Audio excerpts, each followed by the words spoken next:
गांव के किनारे जर्जर कच्चा मकान खड़ा था।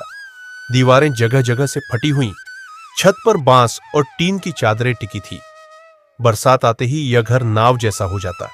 हर तरफ से पानी टपकता और बीच कमरे में रखी चारपाई पर रामू और उसकी पत्नी सीता किसी तरह रात काटते। रामू दिन भर मजदूरी करता, कभी खेतों में, कभी शहर जाकर ईंट भट्टे, लेकिन उसकी सबसे बड़ी चिंता रोज की कमाई नहीं, बल्कि अपनी पत्नी सीता की बिगड़ती तबीयत थी।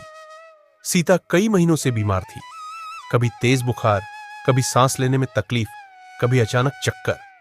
गांव की छोटी डिस्पेंसरी से मिली दवाइयां बस कुछ घंटों का सहारा देती, पर बीमारी वहीं की वहीं रही। एक शाम खेत से लौटकर रामू ने देखा कि सीता चारपाई पर पड़ी है, चेहरा पीला और आंखें बुझी हुई। रामू पास बैठा और बोला, सीता, तुमने आज दवा नहीं खाई क्या? सीता ने धीमे स्वर में कहा, रामू जी, ये दवाइयाँ बस थोड़ी देर का आराम देती हैं। असली इलाज तो शहर में होगा, पर हमारे पास पैसे कहाँ हैं? रामू की आंखें भर आईं। उसने उसके माथे पर हाथ रखा और बोला, तुम चिंता मत करो, चाहे मुझे दिन रात खटना पड़े, पर मैं तुम्हारा इलाज कराऊंगा।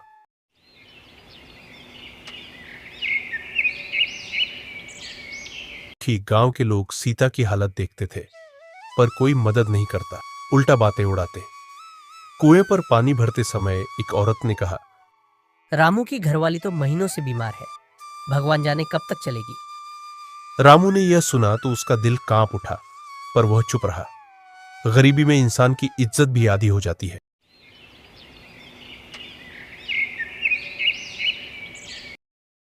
उस रात रामू ने मन ही मन ठान लिया कि अगले दिन शहर जाएगा। देर रात तक वह चारपाई के पास बैठा सोचता रहा। अगर लगातार कुछ दिन काम कर लूं, तो शायद अस्पताल का खर्चा निकाल पाऊं।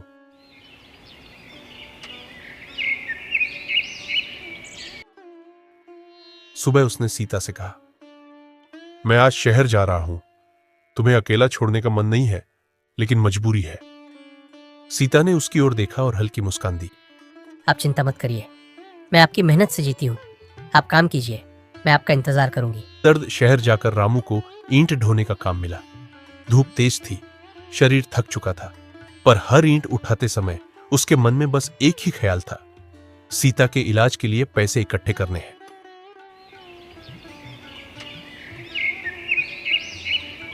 शाम को जब वह घर लौटा तो देखा कि सीता बुरी तरह खांस रही है, सांस फूल रही थी। सीता, पानी चाहिए क्या? रामू घबराया हुआ बोला। सीता ने कांपते होंठों से कहा, रामू जी, थोड़ा पानी दीजिए। रामू दौड़कर लोटा भर पानी लाया, उसके सिर पर हाथ रखा और मन ही मन भगवान से प्रार्थना करने लगा।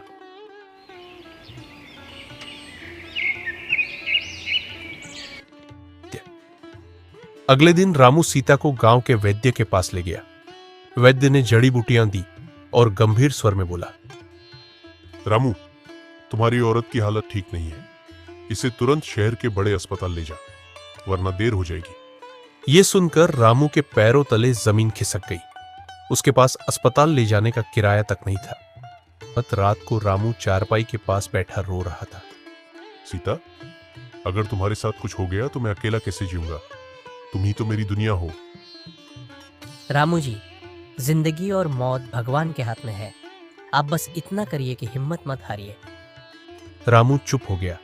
उसके भीतर कहीं गहराई से एक आवाज उठी, गरीबी मेरी ताकत तोड़ सकती है, लेकिन हिम्मत नहीं। बाहर बारिश फिर से शुरू हो गई थी। छत से पानी टपक रहा था और अंदर सीता खांसी के बीच सोने की कोशिश कर रही थी। रामू अंधेरे में बैठा सोच रहा था, कल सुबह मैं हर हाल में उसे शहर ले जाऊंगा, चाहे कर्ज लेना पड़े, चाहे खेत गिरवी रखने पड़े, लेकिन अपनी पत्नी की जान बचाऊंगा। उसके मन में उम्मीद की एक छोटी सी लौ जल चुकी थी, जो उसे हारने नहीं दे रही थी। सुबह का सूरज अभी उगा ही था। मिट्टी में रात की नमी थी और खेतों पर ओस की बूंदें चमक रही थी। रामू ने अपनी पत्नी सीता को देखा, जिसकी सांसें धीमी धीमी चल रही थीं। उसने मन ही मन निश्चय किया, अब और इंतजार नहीं, आज ही शहर ले जाऊंगा, चाहे कुछ भी करना पड़े। रामू ने गांव के गाड़ीवान से बैलगाड़ी ली। सीता को धीरे धीरे लिटाकर उसने गाड़ी चलाई। रास्ता कीचड़ से भरा था। बैल थक कर रुक रुक जाते थे। हर मोड़ पर लोग ताने देते, इतना पैसा खर्च करोगे, क्या पता ये बचे भी या नहीं। रामू ने किसी की ओर ध्यान नहीं दिया। उसकी आंखों में बस एक ही तस्वीर थी, सीता फिर से ठीक होकर घर के आंगन में हंसती नजर आए। कई घंटों बाद गाड़ी अस्पताल पहुंची। डॉक्टर ने जांच करने के बाद गंभीर स्वर में कहा, मरीज को तुरंत इलाज की जरूरत है। अगर सही समय पर दवा मिल गई तो बच सकती है। रामू के लिए यही शब्द वरदान बन गए। उसने डॉक्टर के पांव छू लिए। साहब, इन्हें बचा लीजिए, बाकी सब मैं कर लूंगा।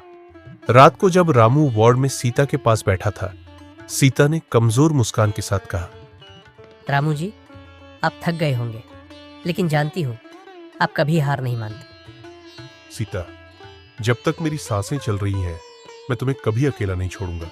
तुम ठीक होकर फिर से घर चलोगी, यही मेरा सपना है। सीता की आंखों में चमक आ गई। वह बोली, आपका साथ ही मेरी सबसे बड़ी दवा है। गरीबी ने चाहे कितनी ही मुश्किलें दी हो। पर उसके दिल में उम्मीद की लौ जल रही थी। रामू ने मन ही मन कहा, पैसा तो मैं मेहनत से कमा लूंगा, पर तुम्हें खोया तो सब खो दूंगा। तुम जरूर ठीक हो जाओगी। और उसी दृढ़ विश्वास के साथ उसकी आंखों से आंसू गिरते रहे, पर दिल में विश्वास था, कल नया होगा और सीता मुस्कुराएगी।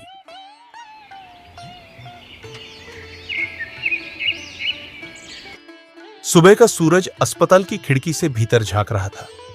रामू रात भर सीता के पास बैठा रहा। डॉक्टर की दवाइयां असर करने लगी थी और धीरे धीरे सीता की सांसें सामान्य होने लगी। कई दिन इलाज चला। शुरू शुरू में सीता बेहद कमजोर थी, पर रामू की सेवा और डॉक्टरों की मेहनत से उसकी हालत बेहतर होती गई। एक सुबह डॉक्टर मुस्कुराते हुए वार्ड में आए और बोले, बधाई हो रामू, अब तुम्हारी पत्नी पूरी तरह ठीक है, बस कुछ दिन आराम करवा देना। रामू की आंखों से खुशी के आंसू छलक पड़े। उसने कहा, देखा सीता, मैंने कहा था ना, तुम ठीक होकर घर जरूर लौटोगी। सीता की आंखों में भी चमक थी। उसने धीमे स्वर में कहा, ये सब आपकी मेहनत और हिम्मत का नतीजा है रामू जी। अगर आप हार मान लेते तो मैं शायद बच नहीं पाती। कुछ ही दिनों बाद दोनों बैलगाड़ी से वापस गांव लौटे। गांव की गलियों से गुजरते समय सब लोग हैरानी से देख रहे थे। वही सीता जिसे सबने हार मान लिया था, अब मुस्कुराती हुई लौट रही थी। गांव की औरतें भी हैरान थीं। रामू ने सचमुच चमत्कार कर दिया। मेहनत और विश्वास से कुछ भी संभव है। रामू ने सिर झुकाकर सिर्फ इतना कहा, यह चमत्कार नहीं, यह उम्मीद की ताकत है। घर लौटकर सीता ने अपने छोटे से आंगन को देखा और बोली, रामू जी, ये घर भले छोटा है, पर इसमें आपका साथ है। यही मेरे लिए सबसे बड़ी दौलत है। रामू मुस्कुराया और बोला, गरीबी हमें रोक सकती है, लेकिन हमें तोड़ नहीं सकती। जब तक हम साथ हैं, हर मुश्किल आसान है। दोनों की आंखों में नई चमक थी। संघर्ष के लंबे अंधेरे के बाद आखिरकार उम्मीद की नई सुबह उनके जीवन में लौट आई थी। सीता पूरी तरह ठीक हो जाती है। दोनों मिलकर खुशी खुशी एक साथ रहने लगे